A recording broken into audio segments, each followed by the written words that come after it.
अस्सलाम वालेकुम students, welcome to learn and teach by Sidra and this is Sidra Amir. Students, आज मैं आपको केमिस्ट्री का पेपर क्लास 9 का जो आपका नेक्स्ट पेपर है उसके इंपॉर्टेंट क्वेश्चंस बता रही हूँ और थोड़ा जल्दी जल्दी वीडियो बनाऊँगी क्योंकि मुझे भी अपनी स्टडीज़ करनी है। मेरा पेपर है 15 को और उसके लिए आप लोगों को दुआ करनी है कि वो अच्छा हो। कल का पेपर बहुत अच्छा हुआ अल्हम्दुलिल्लाह। और जो है ये नेक्स्ट आपका गैस पेपर मैंने केमिस्ट्री का बनाया है। चैप्टर नंबर 1 से ब्रांचेस ऑफ केमिस्ट्री हैं। अच्छा, ब्रांचेस ऑफ केमिस्ट्री जो है वो जैसा कि आपकी बुक में मौजूद है ना, as it is branches of chemistry, एक तो ये डेफिनेशन ऑफ केमिस्ट्री आपकी आएगी। ठीक है, ये इंपॉर्टेंट हो जाएगा चैप्टर से। और ये इसकी जो है like role of chemistry in daily life, ये कर लीजिएगा। और सेकंड पर ये जो ब्रांचेस आपकी केमिस्ट्री की है ना, केमिस्ट्री की ब्रांचेस बहुत इंपॉर्टेंट है, हर पेपर में आती हैं। कभी 3 पूछ लेते हैं और कभी 6 भी पूछ लेते हैं।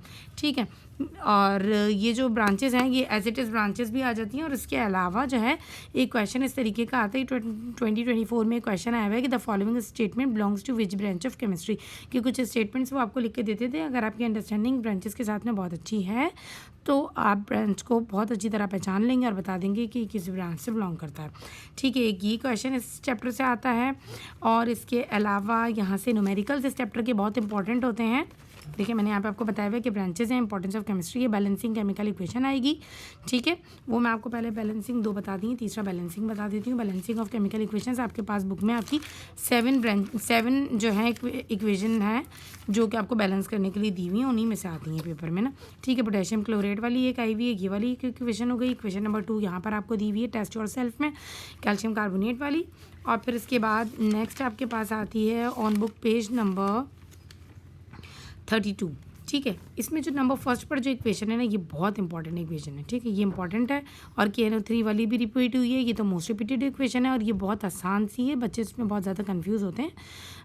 और इसके अलावा ये ABCDE, ठीक है, 5 आपको यहाँ दी हुई हैं और मैंने आपको 2 पीछे दिखा दी हैं, तो ये 7 इक्वेशंस हो गए। ठीक है, इन 7 इक्वेशंस की अच्छी से तैयारी करें। 7 नहीं बेटा, जब आप अंडरस्टैंडिंग आपकी चीज़ों के साथ में ऐसी होनी चाहिए कि जब आप कुछ भी करें, कोई भी टॉपिक आप करें तो उसको फुल्ली ऐसे कवर करें कि फिर आपका जो है वो कहीं से भी कुछ भी क्वेश्चन आ जाए तो आप कर सकें, आपके कॉन्सेप्ट्स क्लियर होने चाहिए।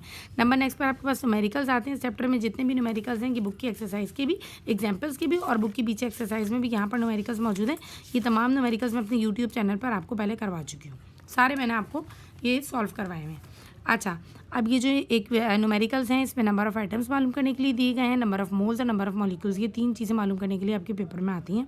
ठीक है, और केमिकल फार्मूला भी आपके इस चैप्टर से ही आते हैं, ये लिखे हुए हैं यहाँ पर, ये केमिकल फार्मूले हैं। इसके अलावा भी बुक में और केमिकल फार्मूले हैं, इस चैप्टर से भी आते हैं और बाकी चैप्टर से भी आते हैं। ठीक है, ये केमिकल फार्मूले का भी एक इंपॉर्टेंट क्वेश्चन है जो लाजमी आएगा।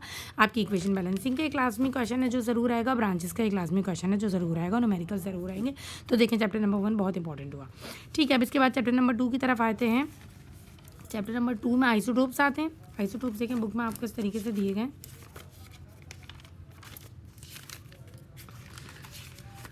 चैप्टर नंबर 2 में आइसोटोप्स लास्ट का टॉपिक है ईरा। अच्छा, आइसोटोप्स ऑफ हाइड्रोजन है, आइसोटोप्स की डेफिनेशन कर लीजिएगा। और एग्जांपल्स ऑफ आइसोटोप्स में हाइड्रोजन के दिए हैं आपकी बुक में, यूरेनियम के और कार्बन के और क्लोरीन के। तो यूरेनियम और क्लोरीन तो आपका पेपर में आया हुआ है, तो आप उन 2 को भी कर लीजिएगा और उनकी एप्लीकेशंस भी जो है एक नज़र इन पर भी देख लीजिएगा कि मे भी ये पेपर में आपके आ जाए। ठीक है, और इसके अलावा आपका इस चैप्टर से और क्या आता है, इलेक्ट्रॉनिक कॉन्फ़िगरेशन इस चैप्टर में भी मौजूद है। और ये आगे तक आपके कुछ चैप्टर्स ऐसे आएंगे जिनमें इलेक्ट्रॉनिक कॉन्फ़िगरेशन मौजूद है, वो इलेक्ट्रॉनिक कॉन्फ़िगरेशन ले लीजिएगा इस चैप्टर से। और बोहर का एटॉमिक थ्योरी जो है वो उसके सिर्फ 6 पॉइंट्स आप याद कर लेंगे तो समटाइम्स वो आपका ये भी क्वेश्चन आता है। और प्रॉपर्टीज़ ऑफ कैथोड रेज भी इंपॉर्टेंट है। और एटॉमिक मॉडल ऑफ, ये एक जो आपकी बुक में ना मॉडर्न एटॉमिक थ्योरीज है ना, उसमें से ये वाली थ्योरी ले लें। और फिर उसके बाद एक रदरफोर्ड का जो एटॉमिक मॉडल है वो ले लें और उसके डिफेक्ट्स ले लें। ठीक है, और आपके पास कॉन्सेप्ट्स ऑफ शेल्स और सब शेल्स जो है ये चैप्टर में भी आता है। इसके अलावा भी दूसरे चैप्टर्स में आता है कि ये टॉपिक भी आपका इंपॉर्टेंट है। ठीक है, 2 चैप्टर्स हो गए। Now move towards chapter number 3। और चैप्टर नंबर 3 से आपके पास है डेफिनेशंस आ जाएंगी आपके पास पीरियोडिसिटी की, डेफिनेशंस आ जाएंगी, इलेक्ट्रोनेगेटिविटी की डेफिनेशन है और एटॉमिक रेडियस की डेफिनेशन है। चैप्टर से की डेफिनेशंस आ जाएंगी। ग्रुप्स और पीरियड्स के बारे में आपका अच्छी इन्फॉर्मेशन होनी चाहिए, पूरी नॉलेज कंप्लीट होनी चाहिए। देखें, इसमें बहुत सारा आपको दिया हुआ है मटेरियल। ये चैप्टर बेसिकली डिपेंड ग्रुप्स और पीरियड्स पर करता है। ये देखें, ये ग्रुप्स और पीरियड्स दिए गए हैं इस चैप्टर में। इनके बारे में आपको बहुत अच्छी तरीके से इसको समझ लेना है, समझने की चीज़ें, याद करने की ये चीज़ है एज सच है नहीं। और जब आपको इनके बारे में पता होता है ना, तो फिर वो इसी से रिलेटेड कोई ना कोई क्वेश्चन वो आपसे पूछ लेते हैं।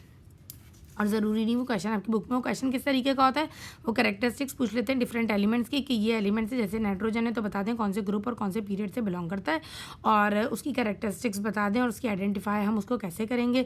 इस तरीके से किसी भी कोई एलिमेंट दे देंगे और फिर बताएंगे कि पूछ लेंगे कि हम उस एलिमेंट को कैसे आइडेंटिफाई करते हैं, और ये लॉन्ग में क्वेश्चन आता है आपका, ठीक है। और नोबल गैसेस के बारे में एक इस चैप्टर में है, और एक चैप्टर नंबर लास्ट चैप्टर आपका जो है उस चैप्टर में नोबल गैसेस के बारे में है। तो ये नोबल गैसेस के लिए 20 चैप्टर से इंपॉर्टेंट है। फिर उसके बाद चैप्टर नंबर 4 आता है आपके पास, और ये बॉन्ड्स वाला, केमिकल बॉन्डिंग वाला चैप्टर है, one of my favourite chapter, chemical bonding. अच्छा, केमिकल बॉन्डिंग वाला जो है बच्चों की बहुत रिक्वेस्ट आ रही थी, जिसकी वजह से ये वीडियो बनानी पड़ी है। सुबह से अपना कुछ नहीं पढ़ा है, बस अब पढ़ना स्टार्ट करूँगी, दुआ कीजिएगा। पेपर ऐसा है जिसकी ना बुक है ना नोट्स हैं, कुछ भी मौजूद नहीं है, सब कुछ ऑनलाइन पढ़ना है अभी। अच्छा, अब इसके बाद चैप्टर नंबर 4 आता है। चैप्टर नंबर 4 में डेफिनेशन है, वैलेंसी की डेफिनेशन रख लीजिएगा, जो कि आपको चैप्टर नंबर 2 में भी मिली थी। Ionic bond, covalent bond, coordinate covalent bond, इन सब की डेफिनेशंस बहुत इजी से टॉपिक्स हैं, इनकी डेफिनेशंस हैं। डॉट एंड क्रॉस स्ट्रक्चर किस तरीके से बनाया जाता है वो कर लीजिएगा। इसके बाद formation of ionic bond between sodium and chlorine, सही है, सोडियम और क्लोरीन के बीच में आयनिक बॉन्ड कैसे बनता है, और फिर वो सोडियम क्लोराइड कैसे बनता है, ये क्वेश्चन आपका रिपीटेड क्वेश्चन है, ठीक है। फिर उसके बाद है characteristics of covalent compound and ionic compound, के कोवेलेंट कंपाउंड, आयनिक कंपाउंड और कैटाइन और एनाइन की क्या कैरेक्टरिस्टिक्स होती हैं, ये आप इस चैप्टर से ले लेंगे। इस चैप्टर से काफ़ी सारी चीज़ें आती हैं। और इसके अलावा एक कोऑर्डिनेट कोवेलेंट बॉन्ड का भी एक लॉन्ग क्वेश्चन आता है आपका, कि formation of coordinate covalent bond between ammonium ion, ये अमोनियम आयन का फॉर्मूला है, और हाइड्रोनियम आयन, ये हाइड्रोनियम आयन है, ठीक है। तो ये आप ये कर लीजिएगा, या तो ये आता है या वो आता है, इस चैप्टर से लॉन्ग क्वेश्चन अक्सर आ जाता है। और जे थॉम्सन का डिस्चार्ज ट्यूब एक्सपेरिमेंट जो है वो भी जो है इम्पॉर्टेंट है। अच्छा, अब चैप्टर नंबर 5 की तरफ आते हैं। चैप्टर नंबर 5 जो है इम्पॉर्टेंट, उसमें से ज़्यादातर जो है वो चार्ल्स लॉ इम्पॉर्टेंट है। चार्ल्स लॉ को अगर आप बहुत अच्छी तरह कर लेते हैं तो वो चैप्टर आपका पूरा हो जाएगा, और लॉन्ग क्वेश्चन में वो अक्सर आ जाता है। चार्ल्स लॉ आता है, लॉन्ग क्वेश्चन में आता है। और न्यूमेरिकल्स मैं आपको बता देती हूँ उस चैप्टर से जो इम्पॉर्टेंट हैं। बुक की एग्जाम्पल्स के numericals are always very important, so don't neglect them. एक ये न्यूमेरिकल है 5.1 वाला, the pressure of a simple gas is 3 atmosphere and the volume is 5 litres. If the pressure is reduce to 2 atmosphere what will be the new volume, ठीक है। बहुत आसान सा numerical है, ये न्यूमेरिकल आपका इंपॉर्टेंट है। इसके अलावा वैसे देखिए, इंपॉर्टेंट के पीछे नहीं भागना चाहिए बच्चों को।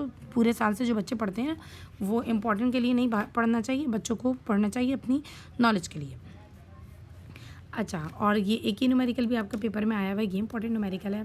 फिर इसके अलावा अच्छा, ये ना 600 ml है ना, ये कभी पे आपकी 10 ईयर्स में 60 ml है, और उसके बाद उसकी जो सॉल्यूशन है वो गलत हुआ है, तो वो 600 ml उसको आप कंसिडर कीजिएगा, ठीक है। एक ये न्यूमेरिकल हो गया, और मैंने आपको बताया कि चार्ल्स लॉ से रिलेटेड ही न्यूमेरिकल्स हैं। चार्ल्स लॉ कर लेंगे, और चार्ल्स लॉ से रिलेटेड उसका जो ये रहा, चार्ल्स लॉ कर लेंगे, उसकी मैथमेटिकल रिप्रेजेंटेशन कर लेंगे। ये छोटी सी है कि volume is directly proportional to temperature, ठीक है, कि मतलब कि आप वॉल्यूम टेम्परेचर बढ़ाएंगे तो लाजमी सी बात है आपका वॉल्यूम भी बढ़ना शुरू हो जाएगा, या टेम्परेचर कम करेंगे तो वॉल्यूम भी कम हो जाएगा।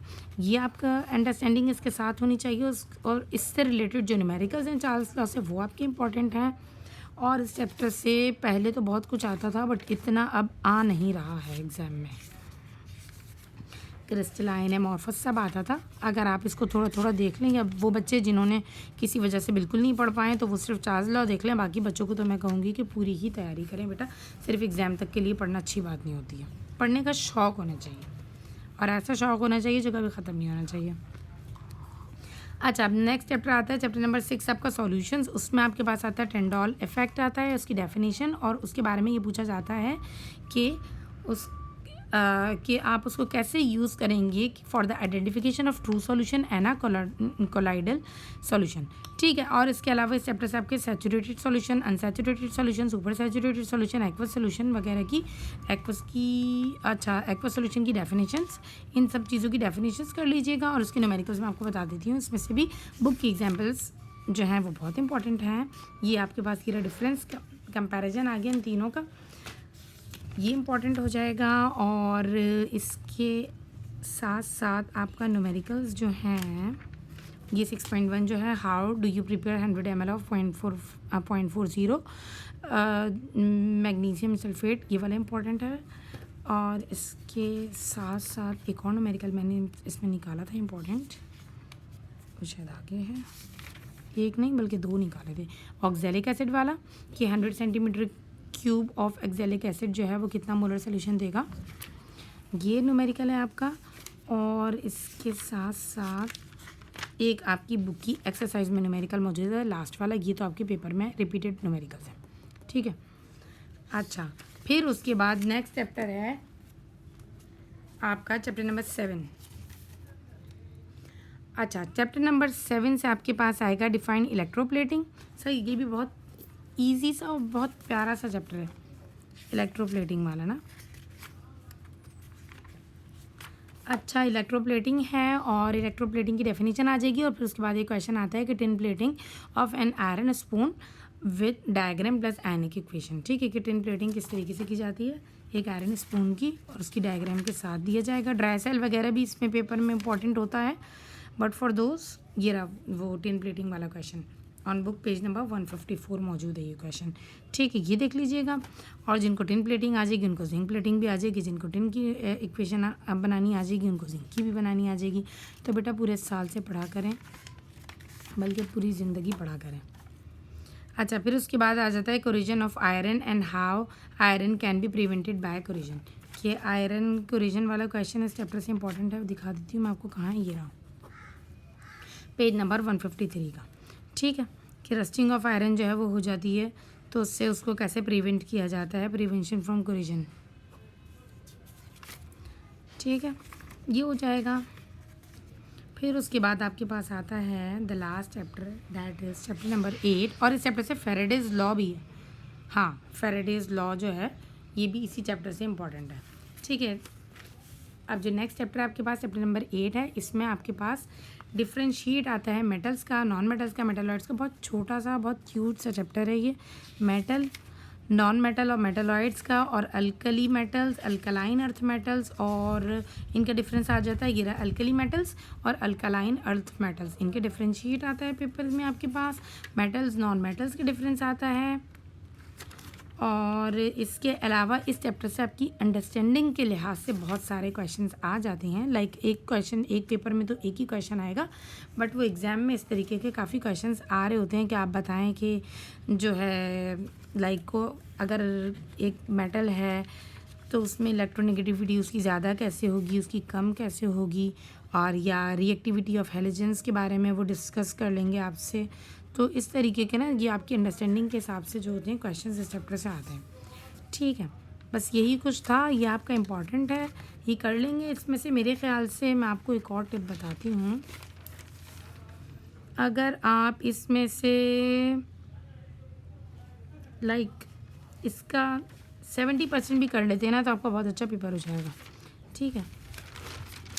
अच्छा, थैंक यू वेरी मच, दुआ में याद रखिएगा और चैनल को सब्सक्राइब कीजिएगा, कमेंट ज़रूर कीजिएगा। कमेंट्स कोई नहीं कर रहा है चैनल पर। अगर आपको वीडियो अच्छी लगती है तो वीडियो को लाइक कीजिए, चैनल को सब्सक्राइब कीजिए और बेल आइकन को ज़रूर प्रेस करें ताकि नेक्स्ट आने वाली वीडियो आपको खुद ही पता चल जाए कि नेक्स्ट वीडियो जो है वो अपलोड हो चुकी है।